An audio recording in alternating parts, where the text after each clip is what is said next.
All right, we are on lesson number 21 on page 45 of the material. We're going to be looking at Deuteronomy chapters 1 through 11 this morning. We're dividing this up into three major sections, and just for having about the same material throughout, we are doing 1 through 11 today. If we were to divide it up topically, that would, in essence, it would be 1 through 4, and then 5 through 26, and then 27 through 34. And we will cover 1 through 4 in the first major section of this lesson, and then we will go on and kind of work our way into that middle section of discussion of the law, and then we'll continue that on Wednesday night. As we begin this review in chapters 1 through 4, we should be reminded of many of the things that we've already studied especially in the book of Numbers, as we've been trying to establish throughout this entire class. When we look at the Pentateuch, we should see, yes, 5 distinct books, but also one big story. This is one book, the book of the law, and it all works together, and so we should not be surprised to see echoing amongst these various books. And so if you have the material, the first sentence there, Deuteronomy 1 through 4, the first part of 4, reviews the history of Israel from Sinai to Moab. How does Moses represent God and Israel in this section? So as you were reading through, what did you see? How does Moses present God? How does Moses present Israel? Among the things that I found in Moses' portrayal of God, he was gracious and faithful. He was ready to give them the land. He fought for them while they were in the wilderness, and then even bringing them out of Egypt, carried them through the wilderness, and at the same time, he took umbrage when they spurned his blessing. He was just in that he held those accountable who did spurn his blessing, but then he did not curse Caleb and Joshua. By the same token, he held Moses accountable when he failed, but followed through and gave the second generation the land. And one that particularly caught my attention was chapter 4, verse 7.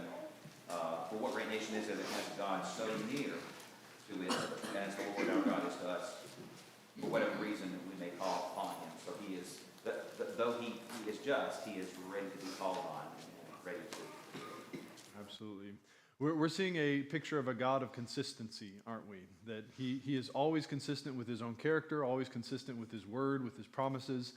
And I think Deuteronomy 1 through 4 in that portrayal of God as a faithful God, whether that look like a positive action or a negative action, I think this is kind of a microcosm of the entire Old Testament. This is portraying a God who is always faithful, who is always consistent.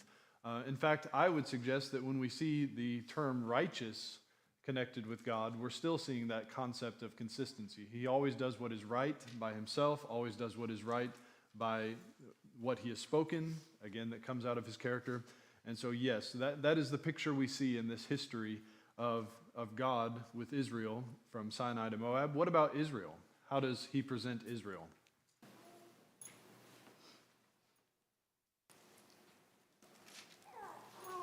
They're consistent and rebellious. Yeah, consistent rebellion. Any other thoughts on that?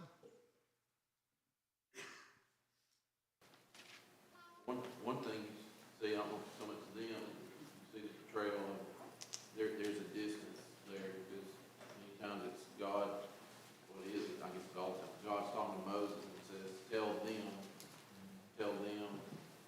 make sure they, so it was in before, because of that unfaithfulness and all, and their unwillingness to accept God as they should have, there's a distance there between them and God. Absolutely.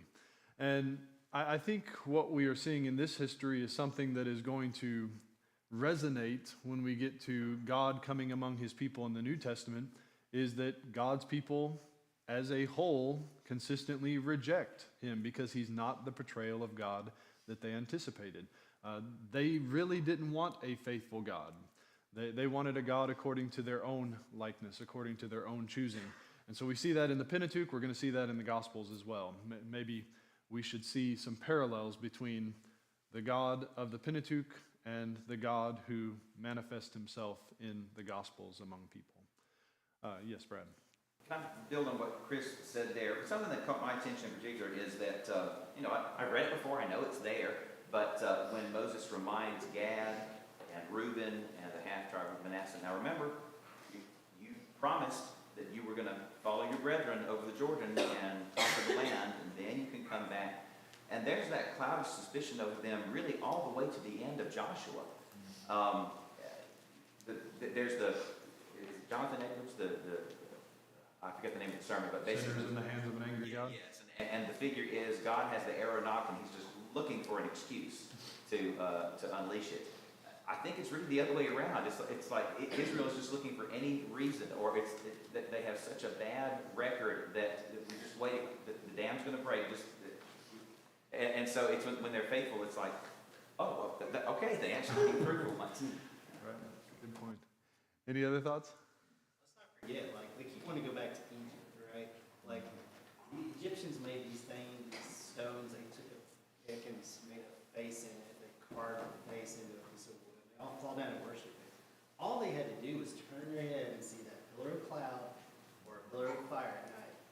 And, never before, like, these people had God manifest himself. He's like, don't even make an image of me. I am here. And so that makes it so much more stark, what they're doing, why I think they're held to such account. Absolutely. And again, to kind of draw a New Testament connection, Jesus comes in his glory. They beheld his glory, the glories of the only begotten of the Father, full of grace and truth. That's tabernacle, cloud, fire, language. It's being used, and what do? They reject the presence of God among them and go for a false version of God. As J.I. Packer would say, I think we could apply it to them. We may not have metal images, but we often have false mental images of God, and Jesus didn't measure up.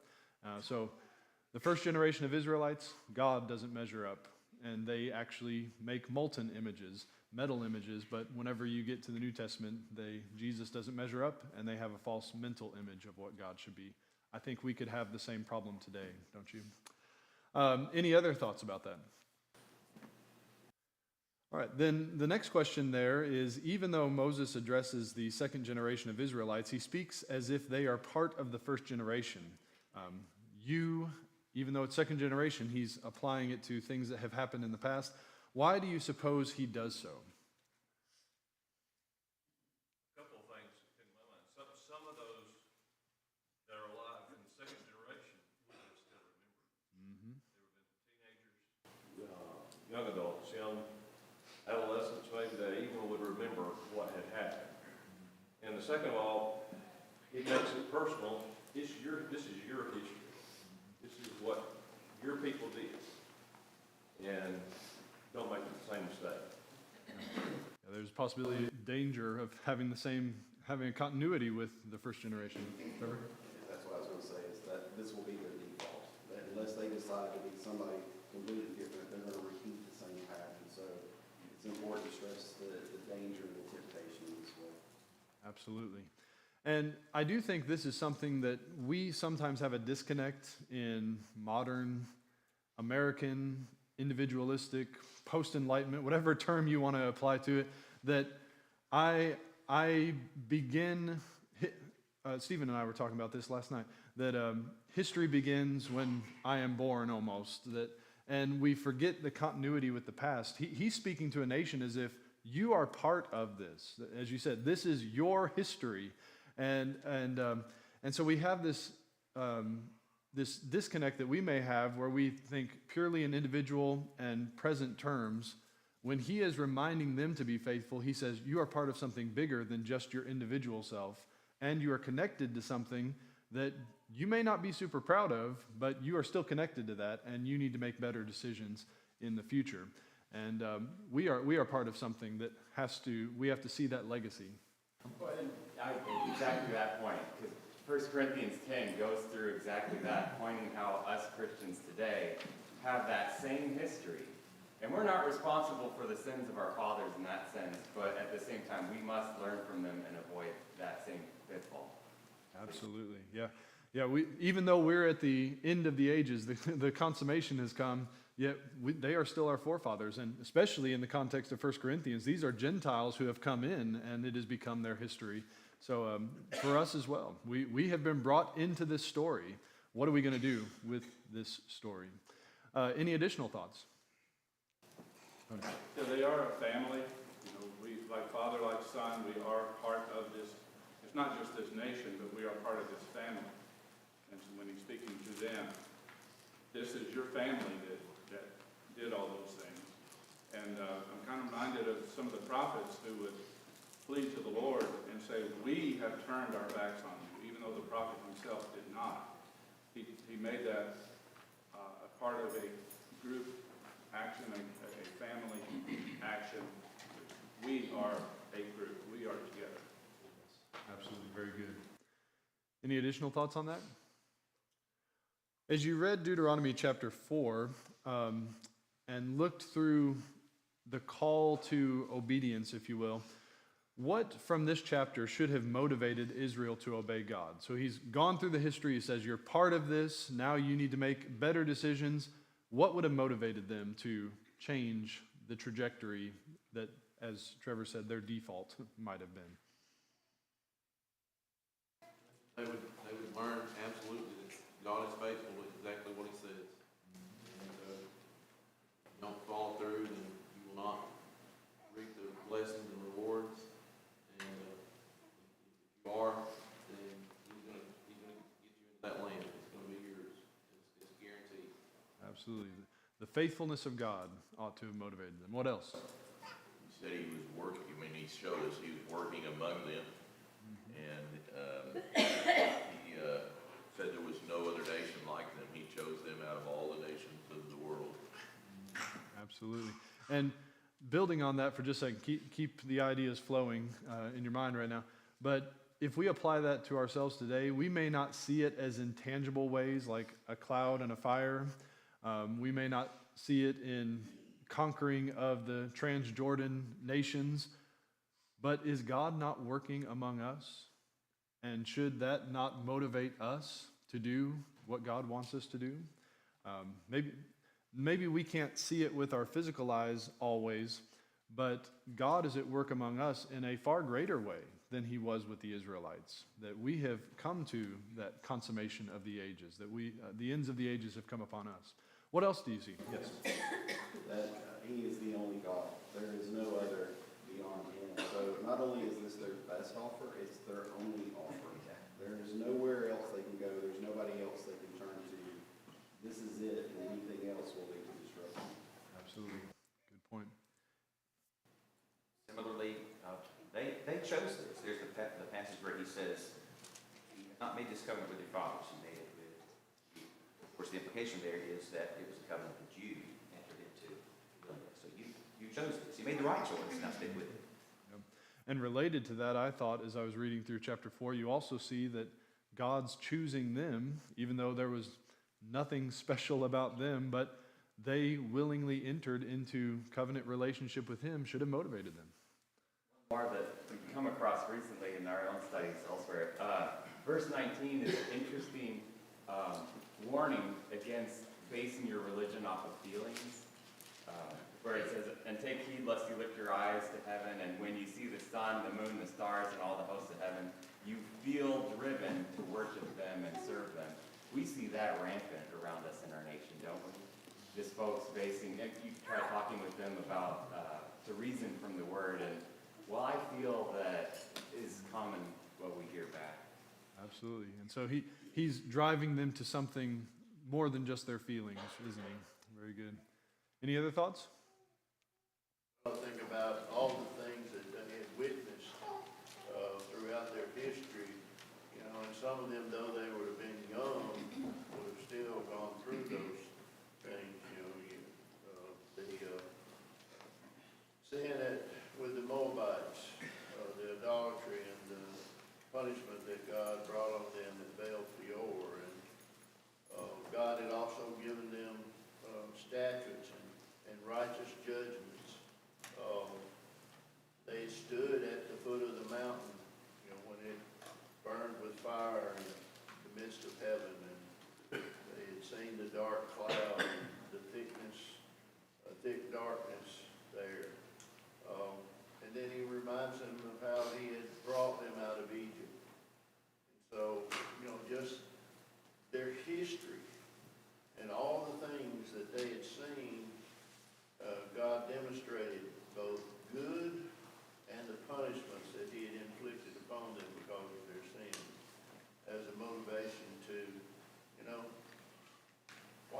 children obey their parents, it's often out of fear of the punishment that's going to be inflicted upon them if they disobey. And so that fear is a motivating factor even today for us as to why we obey the Lord. And coming back to the beginning of that, the experience idea, we do have to be careful of just what we feel we ought to be doing or just basing everything on our experience. But here is revealed divine action. And even if there were people who were born in the wilderness who had never seen the Exodus, never seen Egypt, never seen the Red Sea parting, they had trusted experience of the people who were before them. And I think that is kind of where we're at, is we did not see the miracles of Jesus. What do we have? We have the trusted testimony of those who did see. And the question is, will we entrust ourselves to God? Blessed are those who believe even though they do not see. Moving into the next section in chapters, really the end of chapter 4, but 5 and 6, we move into this concept of law. And it starts with the Ten Commandments. That's the first question there. He summons them to repeat the Ten Commandments to them. Why did God want Israel to obey the law, according to verses 31 through 33 of chapter 5?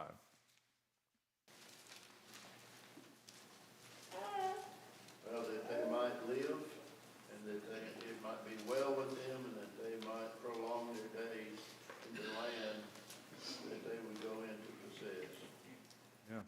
I think about the quote from, what's his name? Richard Dawkins, who he's trying to portray the Old Testament God as this kind of maniacal, homophobic, and crazed, egotistical being that is demanding his laws upon people. If you read the book of Deuteronomy, do you see this as God saying, hey, I'm making some arbitrary laws and I need you to obey them because I need this for me?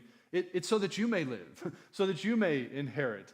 God has presented this law, the Torah, his instruction to the people because he is looking to what is going to be presented to them. And it's not so that they become prideful. He keeps them humble all the way through the book of Deuteronomy. And ultimately, this will lead to the praise and glory of God. But he is offering this law for their good. We'll see that later on in the book of Deuteronomy as well, is that this is a law that is for their good, for their life, for their wellness, for their prolonging of life. And when you think about it that way, I do think this will, and we don't have time to dive into this, we've kind of discussed it in part as we worked our way through Galatians this past year, but maybe that should change the way we view that the man who does these things will live. This was not that the law is saying, hey, here's an impossible law, and the only way you can live is if you keep the law perfectly. The book of Deuteronomy is saying, this is for your life. This is for your good. And so we might want to bring that into our interpretation of Romans, Galatians, Hebrews, and such. It's brought out back in chapter 4 that Moses said, and you're to do this so the nations around you will see that you're a wise and understanding nation.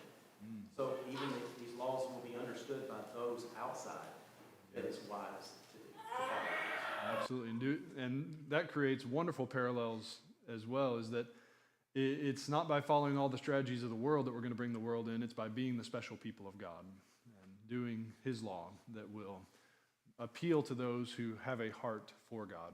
We're going to see that fulfilled when we get into our next study starting in January in Joshua. When they were faithful to God, those who were rebellious were against them. But then you have people like Rahab who see this and have a fear that leads to a response to God and joins herself to the people of God. As we move forward, Deuteronomy 6, 4, and 5 is often called the Shema. Shema is the Hebrew command for listen, hear. What was Israel to do in verse 5? So he calls them to hear. What do they need to do? Love the Lord your God with all your heart, with all your soul, with all your strength. And I'll go on to the why part of that, which is because the Lord is one. That means there is one God, as opposed to all of the gods you see around God, but you are serving the only true God. So that ought to have been a tremendous motivation to them. All these false gods around you are nothing. You serve the one God. Very good. And that point is important because notice when Jesus talks about the greatest commandment in the New Testament, he doesn't just quote, love the Lord your God. He quotes, Hear, O Israel, the Lord your God, the Lord is one, and you shall love the Lord your God. Notice he ties a doctrine about who God is to an expectation what we should do in response to God. And so we have doctrine and response. We have, or to put it a different way, theology and application kind of being brought together in the greatest commandment. And so we have here this picture of loving God. Why? Because he is one. And when you picture that comes right into the New Testament as well, not only because it's called the greatest commandment, but I gave you a footnote there in the material that it appears that 1 Corinthians chapter 6 is basically alluding and reinterpreting through the lens of Jesus what was meant by, Hear, O Israel, the Lord your God, the Lord is one. It's that, yes, you have the Father, Son, and I think we can imply from other places in 1 Corinthians, the Holy Spirit included, but he says there's one God, the Father. There's one Lord, Jesus Christ. And so what would be the expectation is that you abandon idolatry, you abandon immorality. Why? Because you love the Lord your God with all your heart, soul, and mind and strength. And so we have this picture of a transcending of Old and New Testaments.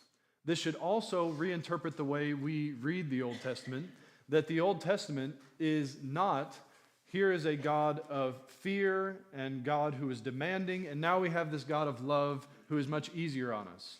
We have this picture from Old to New Testament that here is a God who is the one God, who expects the love of his people, gives them the pathway by which they can demonstrate that love, and when they do, he offers them himself and a promise to accompany that. And so I think anyone who has a very low view of the Old Testament needs to read Deuteronomy because it's going to change the way you look at the Old Testament. All right, how would the Israelites show their faithfulness to God as you read the subsequent context there around the Great Commandment? They're going to live in his word. They're going to live it, breathe it every day. They're going to teach it to their children when they get up in the morning, when they go to bed at night. The word of God is going to be on their minds and their hearts. Absolutely. And, you know, I think most of us would say, well, someone doesn't really love God and love his word if they get off in immorality or into apostasy and error. But have we ever thought that according to Deuteronomy chapter 6, if we don't share this with the next generation, it shows we really don't love God either? If we really love God, we are going to be a light to the nations. We're going to share his word with our children.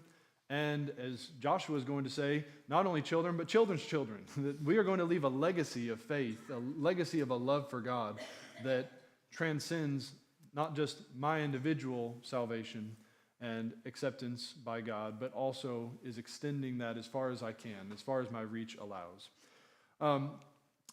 In the third section there, in Deuteronomy 7 through 10, we're going to extend some of these ideas, but now we have a series of warnings to the Israelites.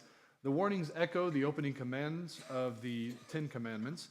Why did God forbid his people from associating with the Canaanites in chapter 7, verses 1 through 6? Simply they would turn their hearts away from God.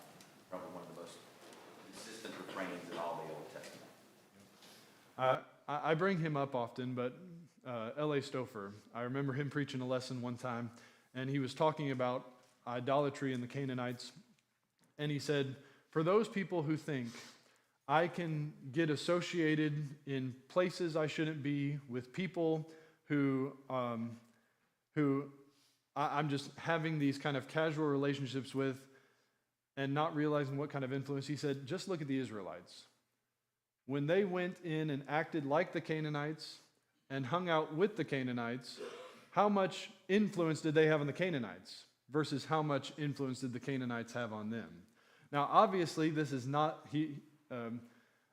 LA and Scripture it was not trying to say we just need to cloister into monasteries and never involve ourselves with anyone, but we do need to check, where is the influence happening?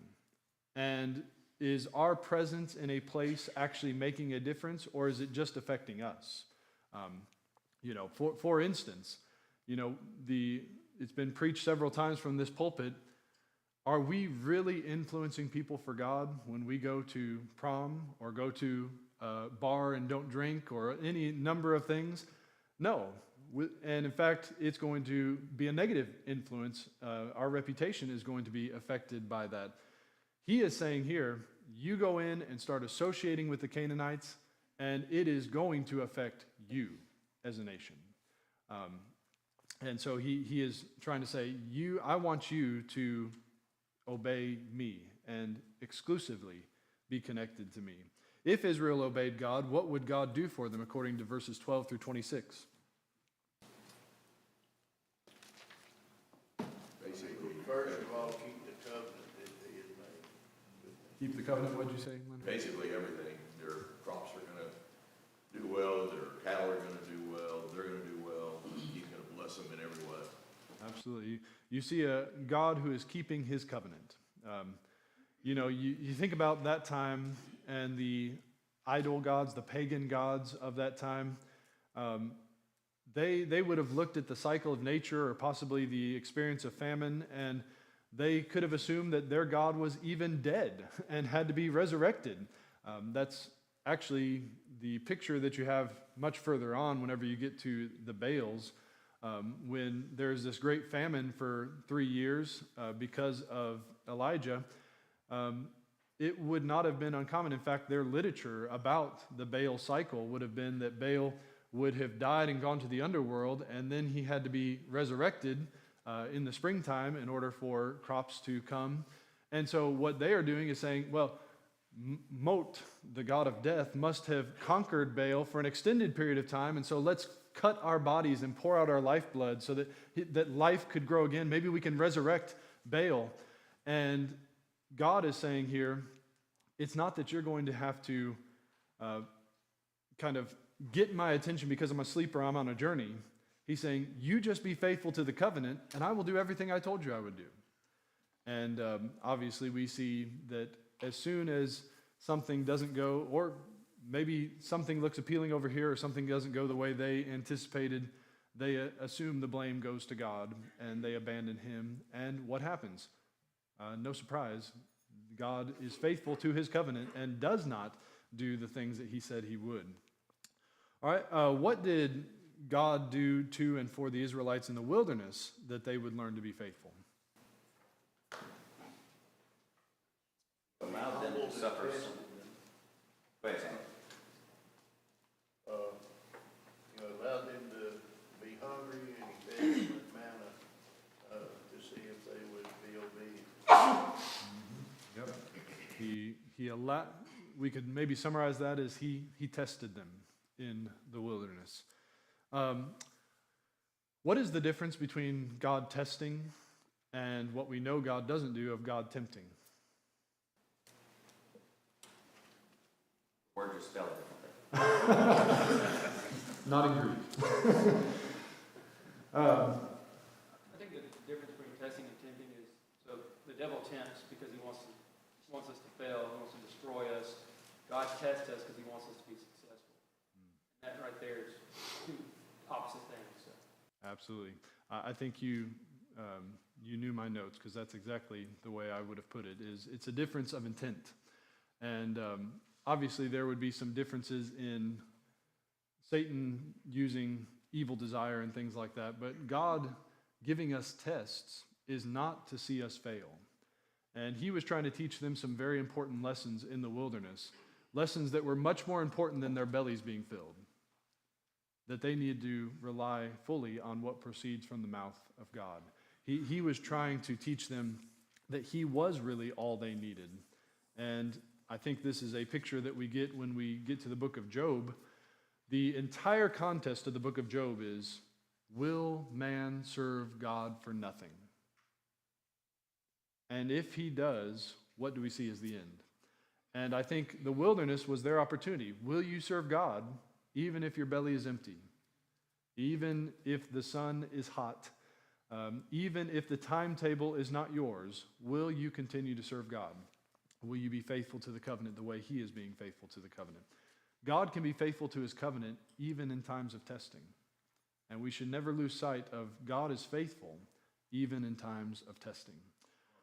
Yes? I would say even as far as the testing and tempting, God tests us with the truth. Satan presents us a lie. Absolutely. Which one are we going to believe? Very good. Yeah. And that is no more pictured than in the temptations of Jesus, is it? And we'll come back to that in just a moment. I think I'm going to skip that last question on section 3. Let's go on to section number 4. Take a look at the call to obedience. This is something we see recurring in the book of Deuteronomy. We see history and a call to obedience. We see laws, we see call to obedience. We see constant calls to obedience, invitations to be loyal to God. What are some of the key words that describe how the Israelites should have responded to God as you read through that section of 10 and 11? There's a lot of them, so just whichever ones jumped out at you. Walk in all His ways, keep the commandments and statutes, circumcise the foreskin of your heart, love strangers, fear the Lord, and serve Him, hold fast, take oaths in His name, love, keep, they're just diligently obey, take heed, lay up, teach them, write them. There are a lot of key words in this section. Very good. And so how would you summarize all those words? What is God asking Israel to do here? Be holy. Be holy, endure, be faithful, be steadfast, persevere, whatever term you want to use. He's saying, you have entered into covenant. Keep the covenant. Why? Because He is a God who keeps covenant. And the question is, will we keep covenant as well? He says to Israel. All right, any additional thoughts there? What would God do for His people if they obeyed Him? Similar to the list from the last question, prolong their days, multiply their children, drive out the nations from the land, and grant Israel possession of that land. He would then watch over that land. And for example, grant them both the early and the latter rains, and fill both them and their livestock. Very good. And so if the key word there is the blessing, that He is going to maintain all of this for His people, that He's going to give them a land, allow them to conquer the land, He's going to give them providence in the land. That idea of blessing should tie us to just about every book we have studied so far. And remember what the original promise was to Abraham, that ultimately we always focus on, in you all nations of the earth will be blessed. But there is that sense in, I will bless those who bless you, I will curse those who curse you. This is being extended to His people, that God is saying, I will bless you if, in essence, you become the blessing I want you to be in the land. Any additional thoughts there? Well, one of the key words that jumps out in verse 12 would be rejoice.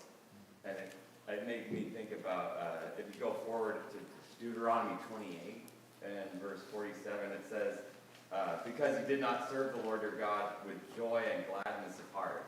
There's a lot of impact into perhaps even how we ought to approach God with our worship to Him, that it needs to be with joy and gladness, that,